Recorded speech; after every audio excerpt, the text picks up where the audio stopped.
Ordinary differential equation বইয়ের প্রথম chapter 1। এই চ্যাপ্টার 1 এর নাম হচ্ছে কি অর্ডিনারি ডিফারেনশিয়াল ইকুয়েশন। তো এই প্রথম চ্যাপ্টারে আজকে আমাদের প্রথম ক্লাস। আমরা এই চ্যাপ্টারটাকে এমন ভাবে সমাধান করব যে প্রথমে আমরা এই চ্যাপ্টারে যে বেসিক বিষয়গুলো আছে সেই বেসিক বিষয়গুলো আমরা জানবো। দেন তারপরে ন্যাশনাল ইউনিভার্সিটি ক্লাস 7 কলেজের যে ম্যাথগুলা বিভিন্ন সালের পরীক্ষায় আসছে ওই ম্যাথগুলা সমাধান করবো একদম বিস্তারিত A to Z। তো চলো আমরা শুরু করি আজকে। তো এই চ্যাপ্টারের প্রথম বিষয় জানার বিষয় হচ্ছে যে আমাদের অন্তরক সমীকরণ। অন্তরক সমীকরণ জিনিসটা আসলে কি? দেখো ভাইয়া, এক বা একাধিক স্বাধীন চলকের সাপেক্ষে এক বা একাধিক অধীন চলকের অন্তরজ বা অন্তরক সংযুক্ত সমীকরণকে অন্তরক সমীকরণ বলে। তো এই যে দুইটা এক্সাম্পল এখানে দেওয়া আছে, এই দুইটা থেকে তুমি এই সংখ্যাটা বুঝতে পারবে। এখন তোমার প্রশ্ন হচ্ছে ভাইয়া স্বাধীন চলক আর অধীন চলক এই দুইটা বিষয় আগে তোমাকে জানতে হবে। তুমি অবশ্যই এগুলো জানো যে স্বাধীন চলক কোনগুলা।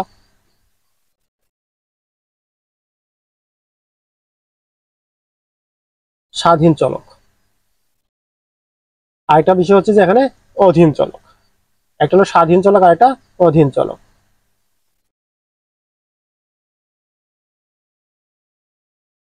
অধীন চলক। এখন এই যে বলতো, এই যে আমাদের এখানে প্রশ্ন হলো যে এক বা একাধিক স্বাধীন চলকের সাপেক্ষে। তো এই যে একটা সমীকরণ, এটা কি সাধারণ অন্তরক সমীকরণ। এই সমীকরণের স্বাধীন চলককে, এই এক্স হচ্ছে কি স্বাধীন চলক, কারণ আমরা এক্স এর সাপেক্ষে ওয়াই এর ডিফারেন্সিয়েশন করতেছি, তাই না? এই জন্য আমরা এই এক্স কে কি স্বাধীন চলক। তো এক্স হলো আমাদের স্বাধীন চলক। আর অধীন চলক কি? আমরা কিন্তু এক্স এর সাপেক্ষে ওয়াই এর অন্তরীকরণ করতেছি, ওয়াই এর সাপেক্ষে কিন্তু না। এই জন্য ওয়াই হচ্ছে কি একটা অধীন চলক। ওয়াইটা হলো কি আমাদের অধীন চলক এই সমীকরণে। মানে এক কথায় যার সাপেক্ষে করব আমরা সে হচ্ছে স্বাধীন চলক, আর যাকে করব ওই হলো অধীন চলক।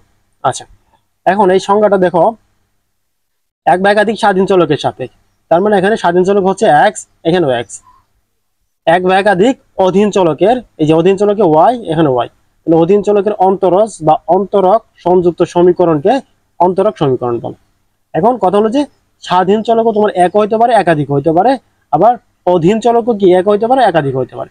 এই যে এক নম্বর যে সমীকরণটা আছে এখানে স্বাধীন চলকও একই আছে, অধীন চলকও একই, অর্থাৎ স্বাধীন চলকের জায়গায় এক্স আছে, অধীন চলকের জায়গায় কি আছে ওয়াই আছে। এখন আরেকটা সমীকরণ দেখো, যে যেহেতু স্বাধীন চলক এক বা একাধিক হতে পারে, এই যে দেখো, তাহলে এই যে delta Z by delta X plus delta Z by delta Y equal to Z. এখানে দেখো স্বাধীন চলক কি এক্স, এই যে ডেল্টা এক্স, এখানে এক্সটা হচ্ছে স্বাধীন চলক, আর ডেল্টা ওয়াই, এই যে ওয়াইটা হলো স্বাধীন চলক, কারণ ওয়াই এর সাপেক্ষে তো আমরা জেডের অন্তর্গণ করি, তাই না? এখানে দেখো স্বাধীন চলক কি আছে একাধিক, এই যে একটা এক্স আছে আর একটা ওয়াই আছে। আর অধীন চলকও দেখো একটাই আছে, এখানে কি না একাধিক না, একাধিক থাকতে পারে, একাধিকও থাকতে পারে, একও থাকতে পারে। তো আশা করি তোমরা সাধারণ অন্তরক সমীকরণ যে কি এই বিষয়টা তোমরা বুঝতে পারছো। ওকে, এরপরে দেখো দেখো অন্তরক সমীকরণ প্রধানত দুই প্রকার। এক হচ্ছে সাধারণ অন্তরক সমীকরণ, অর্ডিনারি ডিফারেনশিয়াল ইকুয়েশন, আর দুই নম্বর হচ্ছে আংশিক অন্তরক সমীকরণ বা পার্শিয়াল ডিফারেনশিয়াল ইকুয়েশন। এখন প্রথমে আমরা জানি যে সাধারণ অন্তরক সমীকরণ কি। দেখো একটি স্বাধীন চলকের সাপেক্ষে, এখানে বলতেছে কি একটি স্বাধীন চলকের সাপেক্ষে, তার মানে স্বাধীন চলক আমাদের একটি হইতে হবে। এক বা একাধিক অধীন চলকের সাধারণ অন্তরজ বা অন্তরজ সংযুক্ত সমীকরণকে সাধারণ অন্তরক সমীকরণ বলে। তার মানে মেইনলি বিষয় হচ্ছে আমাদের একটি স্বাধীন চলক হতে হবে। এখানে স্বাধীন চলক কি হতে হবে, শুধু একটা হবে, তার মানে এখানে এক্স আছে, এক্স আছে। আর অধীন চলক এক হইতে পারে, একাধিক হইতে পারে, তো এখানে কি আছে একই আছে, এইটা ওয়াই ওয়াই, এটা ওয়াই, তাহলে অধীন চলক একই আছে। একাধিকও হইতে পারে, কোনো সমস্যা নাই, তাহলে এক হইতে পারে, একাধিকও হইতে পারে, কিন্তু স্বাধীন চলক এক হইতে হবে। এটা হলো তোমার সাধারণ অন্তরক সমীকরণের সংজ্ঞা। এরপরে আসো তুমি যে আংশিক অন্তরক সমীকরণ, পার্শিয়াল ডিফারেনশিয়াল ইকুয়েশন। যে আংশিক অন্তরক সমীকরণ কি, একাধিক স্বাধীন চলকের সাপেক্ষে। এবার কথা বলতেছে যে স্বাধীন চলক একাধিক হইতে হবে, এক হইলে হবে না, স্বাধীন চলক হইতে হবে কি একাধিক। এই যে দেখো এক্স ওয়াই, আবার সাপেক্ষে এক বা একাধিক অধীন চলকের আংশিক অন্তরকযুক্ত অন্তরক সমীকরণকে আংশিক অন্তরক সমীকরণ বলা। তার মানে আমাদের একাধিক স্বাধীন চলক, এটা মাস্ট, স্বাধীন চলক কি হতে হবে একাধিক হতে হবে, আর অধীন চলক এক হইতে পারে, একাধিক হইতে পারে। এটাতে দেখো স্বাধীন চলক দুইটা আলাদা আলাদা, আর অধীন চলক দুইটাই কি একই আছে। আর 2 নম্বর উদাহরণে দেখো যে স্বাধীন চলক একটাতে টি আছে আর একটাতে ওয়াই আছে, আর অধীন চলকও দুইটাই ভিন্ন ভিন্ন আছে, একটাতে ইউ আছে আর একটাতে ভি আছে। আশা করি আংশিক অন্তরক অন্তরক আর হলো সাধারণ অন্তরক দুইটা বিউচ্ছ, মানে একটা আরেকটার উল্টা। ওকে, এরপরে আমাদের জানতে হবে যেটা, এখন দেখো সাধারণ অন্তরক সমীকরণের ক্রম বা কি অর্ডার, এটা খুবই গুরুত্বপূর্ণ। এইটা এই রিলেটেড প্রশ্নই আসবে পরীক্ষাতে। দেখো যে ক্রম জিনিসটা কি, ক্রম হচ্ছে যে কোনো অন্তরক সমীকরণের সর্বোচ্চ ক্রমধারী অন্তরজের ক্রমকে ওই অন্তরক সমীকরণের ক্রম বা অর্ডার বলে। আচ্ছা, এখন একটা জিনিস দেখো তো, ক্রম বুঝো তো একটা সিরিয়াল, যেমন 1 2 3 4, এখানে সিরিয়াল অনুযায়ী প্রথমে 1, তারপরে 2 3 4, সর্বোচ্চ ক্রম কত আছে? সর্বোচ্চ সিরিয়ালে বড় কে 4, তার মানে এখানে সর্বোচ্চ ক্রম হচ্ছে 4। এখন এই যে সমীকরণটা দেখতেছো, এই যে এটা, এই সমীকরণে কি আছে? D square DD X square Y plus 2 D by D X Y plus Y equal 0। এই সমীকরণের সর্বোচ্চ ক্রম মানে তুমি মনে করো যে সিরিয়াল, মানে একটাকে আমরা যদি এটার অর্থ হলো যে D Y by D X মানে হলো একবার অন্তরীকরণ, আর এর মানে হচ্ছে যে D square D X square Y, এর মানে ওয়াইকে দুইবার অন্তরীকরণ করতে হবে, তাই না? তাহলে এইটা হলো একবার, আর এটা হলো আমাদের দুইবার, তার মানে সিরিয়াল অনুসারে একই বড়, বা সিরিয়ালে অনুসারে সর্বোচ্চ, এখানে কয়বার সর্বোচ্চ করতে হবে, তারপরে 3 থাকলে 3 বার করতে হবে আমরা। এই হিসেবে দেখো এখানে যে D square Y D X square, এইটাতেই সবচেয়ে কি আছে? বেশি আছে, কারণ এইটা হলো একবার করতে হবে অন্তরীকরণ, আর এটাকে আমাদের দুইবার করতে হবে। তাহলে এই যে এই সমীকরণ আছে এর ক্রম কত হবে? এর ক্রম হলো 2। বুঝছো? এই সংজ্ঞা থেকে বোঝা যায় যে কোনো অন্তরক সমীকরণের সর্বোচ্চ ক্রমধারী, তাহলে সর্বোচ্চ ক্রম আছে এইটাতে, ক্রমধারী অন্তরজের ক্রমকে ওই অন্তরক সমীকরণের ক্রম বা অর্ডার বলে। আশা করি এটা বুঝছো। আর এই সমীকরণের ক্রম কত বলো তো? D Y by D X plus X Y, এই সমীকরণের ক্রম হচ্ছে 1, কারণ এর সর্বোচ্চ একবার অন্তরীকরণ করা যাবে, অর্থাৎ এটার ক্রম হচ্ছে 1। আর 3 নম্বরের ক্রম কত বলো? 3 নম্বরের ক্রম হচ্ছে 2, কারণ 2 বার অন্তরীকরণ করা যাবে একে, এর ক্রম হলো 2। আশা করি তোমরা ক্রম জিনিসটা কি এটা বুঝছো। এরপরে তোমাদের আরেকটা গুরুত্বপূর্ণ জিনিস জানতে হবে অবশ্যই, যে সাধারণ অন্তরক সমীকরণের মাত্রা বা ঘাত। এই মাত্রা বা ঘাত থেকে তোমাদের অঙ্ক বিভিন্ন বোর্ডে আসছে। এখন দেখো কোনো অন্তরক সমীকরণের সর্বোচ্চ ক্রমধারী অন্তরজের মাত্রা বা ঘাতকে ওই অন্তরক সমীকরণের মাত্রা বা ঘাত বলে।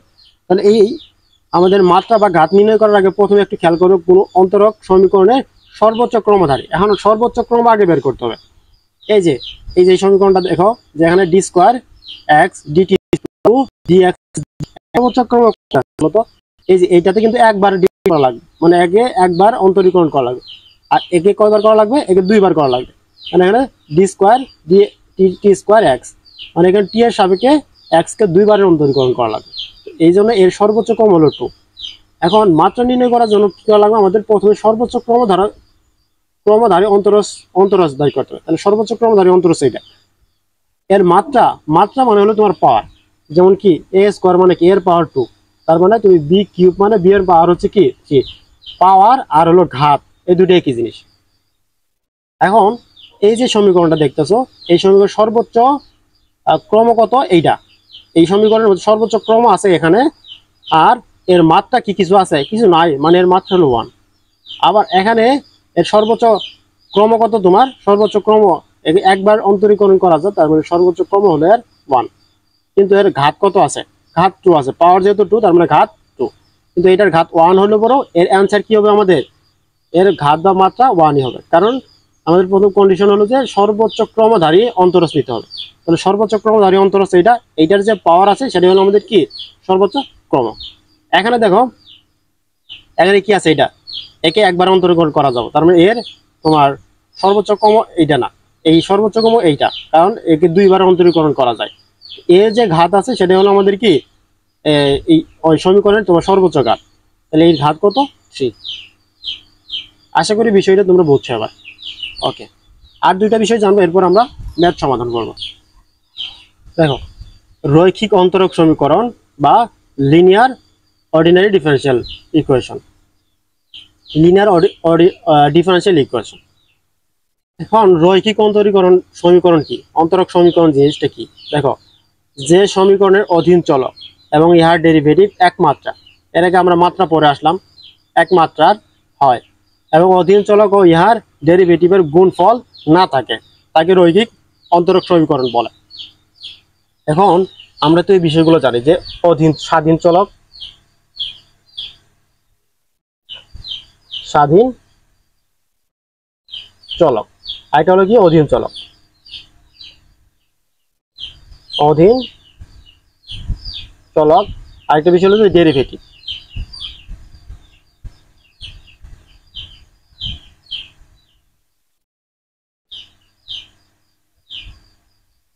ডেরিভেটিভ। এখন তুমি আমাকে বল, এই যে একটা সমীকরণ দেখতেছো 1 নম্বর, এই সমীকরণের স্বাধীন চলক কি? এক্স, কারণ এক্স এর সাপেক্ষে আমরা ওয়াই কে অন্তরীকরণ করি, তাহলে এক্স হলো আমাদের স্বাধীন চলক। আর এখানে অধীন চলক কি? ওয়াই, তাহলে অধীন চলকের জায়গায় লিখলাম আমরা ওয়াই। আর ডেরিভেটিভটা কি? ডেরিভেটিভ হচ্ছে ডিওয়াই বাই ডিএক্স, তাহলে আমাদের ডিওয়াই বাই ডিএক্স, এই হলো আমাদের ডেরিভেটিভ। এখন তুমি এই সংখ্যাটা বুঝতে পারবা। দেখো, যে যে সমীকরণের অধীন চলক এবং ইহার ডেরিভেটিভ একমাত্রা, তাহলে এই সমীকরণের অধীন চলক, এই যে অধীন চলক এবং এর ডেরিভেটিভ কয় মাত্রার? এক মাত্রার হতে হবে। এটা মাত্রা কত? এক না? যদি এর উপরে যদি তোমার কি থাকতো, তোমার 2 থাকতো, তাহলে এর মাত্রা 2 হইতো, যেহেতু একবার আসছে আমরা এক মাত্রা। এরপরে বলতেছে একমাত্রা হবে এবং অধীন চলক ও ইহার ডেরিভেটিভের গুণফল না থাকে। তার মানে অধীন চলক ওয়াই এবং এই যে ডেরিভেটিভ, এই অধীন চলক আর এই ডেরিভেটিভের মাঝখানে কি থাকবে? দুটোর একসাথে গুণ আকারে থাকা যাবে না, যেহেতু গুণ আকারে আছে নাই, তাই এই জন্য গুণ আকারে থাকলে পরে কিন্তু তোমার আবার রৈখিক হবে না, অরৈখিক হয়ে যাবে। যেহেতু এখানে কোনো গুণ আকারে নাই, এই জন্য এটা কি তোমার রৈখিক অন্তরক সমীকরণ। এরপর আরেকটা দেখো, যে এটা যে এর তোমার মাত্রা, দেখো এই সমীকরণের মাত্রা কত? এটা কি তোমার মাত্রা, কিন্তু তোমার এটার কত আছে? 1, কারণ এই যে 2 দেখতেছো, এটা কিন্তু মাত্রা না, এটা কিন্তু ক্রম, সর্বোচ্চ ক্রম 2, আর এটার ক্রম 1, কিন্তু এই দুইটারই মাত্রা কি তোমার 1, কারণ এই যে পাওয়ার যেটা থাকে ওটাকে আমরা কি বলি? মাত্রা বা ঘাত বলি। তাহলে এই যে মাত্রা 1 আছে, এটারও 1 আছে, কিন্তু এদের কি নাই? গুণ ফল আকারে অধীন চলক নাই, তার মানে এইটাও আমাদের কি রৈখিক সমীকরণ। আচ্ছা, এবার অরৈখিকটা দেখো, তাহলে দুইটা আর সহজে বুঝতে পারবো। অরৈখিক সমীকরণ, অরৈখিক অন্তরক সমীকরণ কি, অথবা কি নন লিনিয়ার। যে সমীকরণ রৈখিক না হলে তাকে অরৈখিক বলা হয়, মানে রৈখিকের যে কন্ডিশন গুলো ছিল ওগুলো যদি না থাকে তখন তাকে আমরা কি অরৈখিক বলতে পারি। যেমন দেখো কি আছে এটা, 1 নম্বরে যে D Y by DX plus Y এর পাওয়ার 5, তার মানে এটা কি নয়, তোমার মাত্রা একটা, মাত্রা কত? 5 আছে, তার মানে 5 যদি মাত্রা হয় তাহলে কি করা যাবে না তোমার? এটা তোমার রৈখিক হবে না, অরৈখিক হয়ে গেল, তাহলে মানে মাত্রা 5 হওয়ার কারণে। কিন্তু আমাদের কন্ডিশনে ছিল কি? মাত্রা এক মাত্রার হতে হবে। ওকে, তারপরে উদাহরণটা দেখো, যে D cube Y by D X cube, এটা কিন্তু এক মাত্রার, plus Y into D Y by D X. এখন এখানে সমস্যা হলো যে তোমার কি আছে? ওই ডেরিভেটিভের সাথে কি আছে? অধীন চলক গুণ আকারে আছে, ডেরিভেটিভের সাথে কি আছে? অধীন চলক গুণ আকার আছে, এই জন্য এটা অরৈখিক। আমাদের এই যেখানে বলছিল, দেখো অধীন চলক ও ইহার ডেরিভেটিভ গুণফল না থাকে, গুণফল যদি থাকে তাহলে তো অরৈখিক, আর না থাকলে সেটা রৈখিক হইতো। যেহেতু এটাতে গুণফল আছে এই জন্য এটা অরৈখিক। আশা করি তোমরা এই বিষয়গুলো বুঝতে পারছো। এবার আমরা সরাসরি যে অঙ্কগুলো গুরুত্বপূর্ণ সেগুলো সমাধান করবো, চলো। দেখো উদাহরণ 1, তো 1 নম্বর উদাহরণে এই অঙ্কটা দেওয়া আছে। এই অঙ্ক থেকে আমাদের বলছি কি, অন্তরক সমীকরণের ক্রম ও মাত্রা নির্ণয় করো। এই দুইটা বিষয় আমাদের নির্ণয় করতে হবে। তো ক্রম কি জিনিস এবং মাত্রা কি, এই দুইটা বিষয় আমরা আগেই সলভ করেছি, দেখেছি। এখন তো আমরা প্রথমে সলিউশন দিয়ে এই অঙ্কটা সমীকরণটা প্রথমে উঠাই নিলাম। এখন এর পরবর্তী স্টেপে আমরা কি করব? সেকেন্ড লাইনে আমাদের কাজ, আমাদের যেহেতু কি করতে হবে? ক্রম এবং মাত্রা নির্ণয় করতে হবে। আচ্ছা, আমরা এর আগে মাত্রা জিনিসটা কি বা ঘাত কি এটা একটু জানছিলাম আমরা, যে এখানে দেখো মাত্রা বা ঘাতের সংজ্ঞা জানছি। এই বিষয়টা একটু খেয়াল করো, ইহা মাত্রা তোমার কখনো ভগ্নাংশ এবং ঋণাত্মক হতে পারে না। মাত্রা কি করে? ভগ্নাংশ এবং ঋণাত্মক থেকে মুক্ত থাকে। এই বিষয়টা অবশ্যই তোমাকে খেয়াল রাখতে হবে। তাহলে এই যে সমীকরণটা আছে, এই সমীকরণ থেকে আমাদের অবশ্যই কি করতে হবে? ভগ্নাংশ এবং বা ঋণাত্মক কোনো কিছু রাখা যাবে। দেখো রুটের ভিতরের মান আছে যেহেতু, তার মানে আমাদের রুট রাখা যাবে না। প্রথমে আমাদের এই রুটকে উঠাই দিব। তাহলে রুট উঠাই দেওয়ার জন্য আমরা কি করতে পারি? কিউব রুটকে উঠায় দিয়ে 1/√3 লিখতে পারি। দেখো তাহলে এখানে আমাদের যা আছে এটা উঠাই,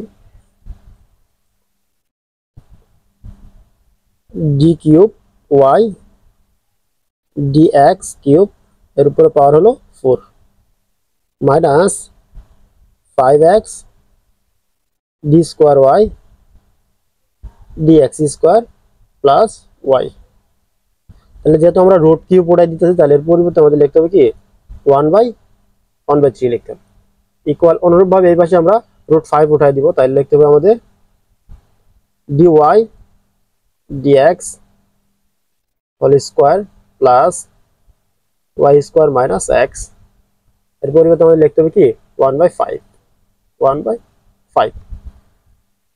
এখন তোমাকে কিছুক্ষণ আগে বললাম যে তোমার অন্তরক সমীকরণ কখনো কি হতে পারে, ভগ্নাংশ বা ঋণাত্মক হতে পারে। এই যে ভগ্নাংশ আছে, এই ভগ্নাংশ রাখা যাবে না।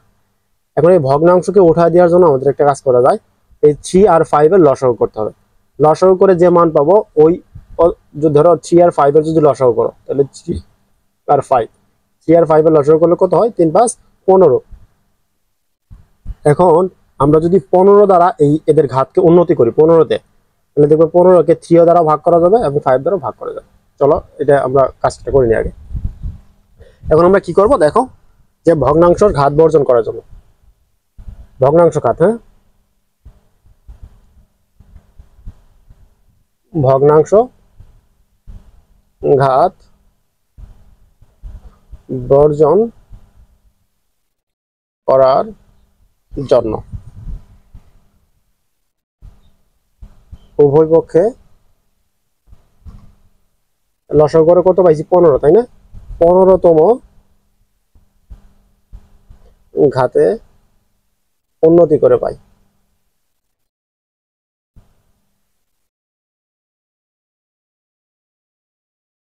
তারপরে এই বাম পাশে এবং ডান পাশে উভয় পক্ষে আমরা কি করব, 15তম ঘাতে উন্নতি করে দেবো। এখন চলো এটা করে নেই। আচ্ছা, তাহলে আমাদের দেওয়া ছিল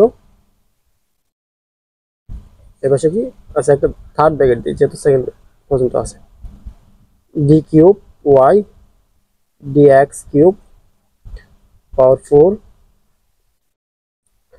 minus 5x D square Y dx square plus Y এর পাওয়ার হলো 1/3। এবং আমরা কততম ঘাতে উন্নতি করলাম, 15তম ঘাতে। এখানে পাওয়ার কত হবে 15। ওকে, ইকুয়াল এই পাশে আছে, ডান পাশে আছে আমাদের dy dx square plus Y square minus X. এদের ঘাত কত 1/5।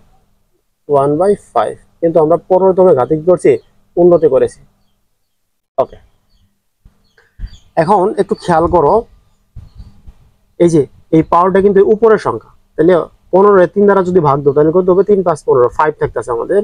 আর এখানে যদি তুমি 5 দ্বারা 15কে ভাগ দাও তাহলে হচ্ছে এখানে 3 থাকতেছে। তাহলে এই পরবর্তী লাইন আমরা ঘাতকে লিখতে পারি যে D cube Y dx cube power 4 minus 5x D square Y dx square plus Y. তাহলে 3 দ্বারা যদি 15কে ভাগ করো থাকতেছে আমাদের কত 5। ইকুয়াল অনুরূপভাবে এই পাশেও আমরা যদি এটা একটু হিসাব কাটাকাটি করি, তো তাহলে ডি ওয়াই dx এর উপর whole square plus Y square minus x.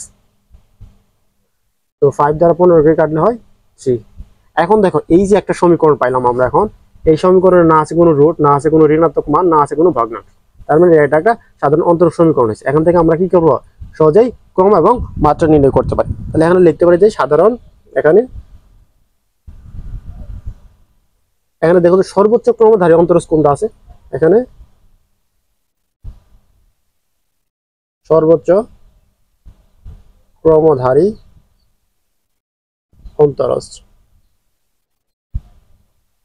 কোনটা বলো এই সমীকরণের মধ্যে, মানে যাকে সবচেয়ে বেশি ডিফারেন্সিয়েশন করা যাবে তাকে সেটা হলো কি সর্বোচ্চ ক্রম। এটাতে আছে একবার, এখানে আছে দুইবার, এখানে তিনবার, তার মানে এইটাই সর্বোচ্চ ক্রম, তাই না? একে সর্বোচ্চ তোমার অন্তরজ করা যাবে। তাহলে সর্বোচ্চ ক্রমধারী অন্তরজ হলো D cube Y D X cube, অর্থাৎ যার যার ক্রম কত, কয়বার একে ডেরিভেটিভ করা যাবে, 3 বার। এর ক্রম হচ্ছে 3। আমাদেরকে দুইটা জিনিস চাইছিল প্রশ্নে, একটা হলো ক্রম আর একটা হচ্ছে মাত্রা। তার মানে ক্রম আমরা পেয়েছি, এবার মাত্রা নির্ণয় করবো। আর মাত্রা নির্ণয় করার জন্য আমাদের কি লাগবে, সর্বোচ্চ ক্রমধারী অন্তরজ লাগবে। তো সর্বোচ্চ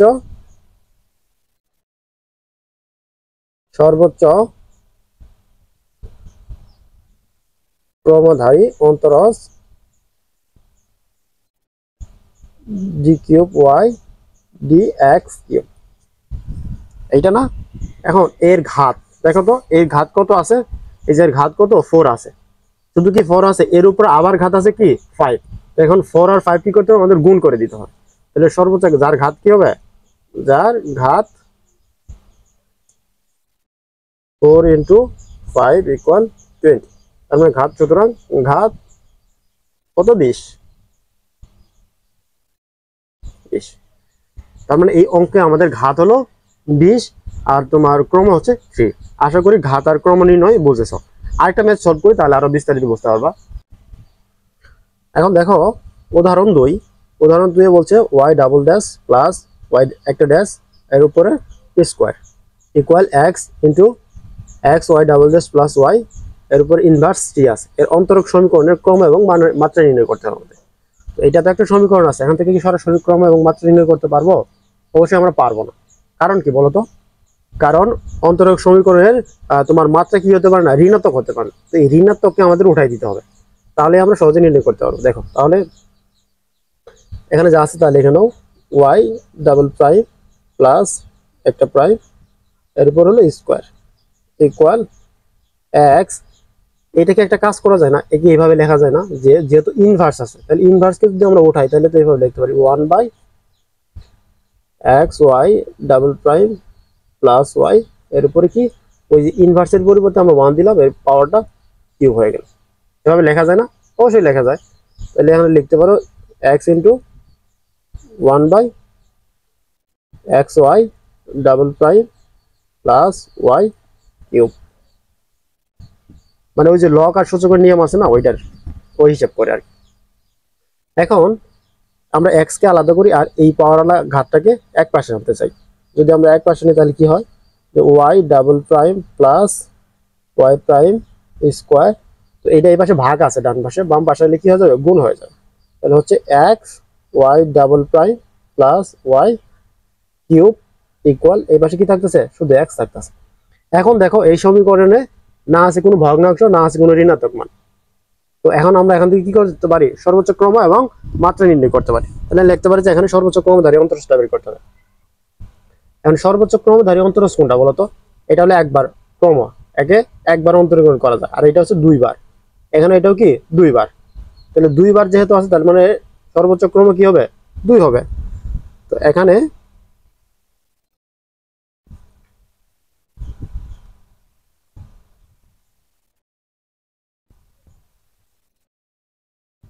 সর্বোচ্চ ক্রমধারী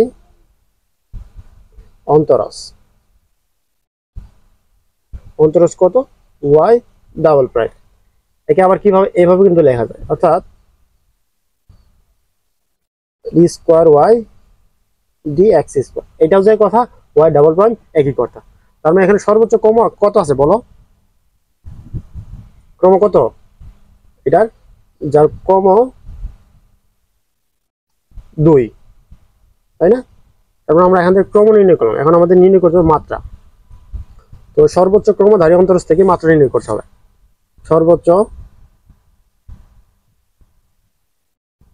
সর্বোচ্চ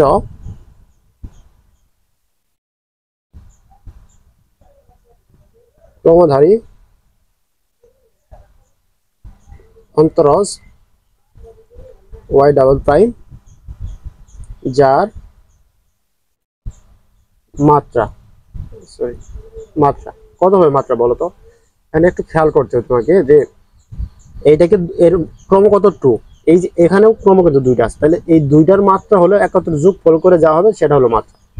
এই যে প্রথম এই ফাংশনের মাত্রা কত আছে 2 আছে, আর এই দ্বিতীয় ফাংশনের মাত্রা 3, তাহলে এই 2 আর 3 এখন তোমাকে কি করতে হবে যোগ করতে হবে, মাত্রা কত হবে তাহলে 2 + 3 ইকুয়াল হচ্ছে 5। সুতরাং মাত্রা আর ঘাত, মাত্রা 5। তো আশা করি তুমি বুঝছো ক্রম এবং মাত্রা কিভাবে নির্ণয় করতে হয়। ওকে, তো আজকে ক্লাস এই পর্যন্তই। আগামী ক্লাসে আমরা বাদবাকি অঙ্কগুলো সমাধান করবো। তো ভালো থাকো, সুস্থ থাকো, আল্লাহ হাফিজ।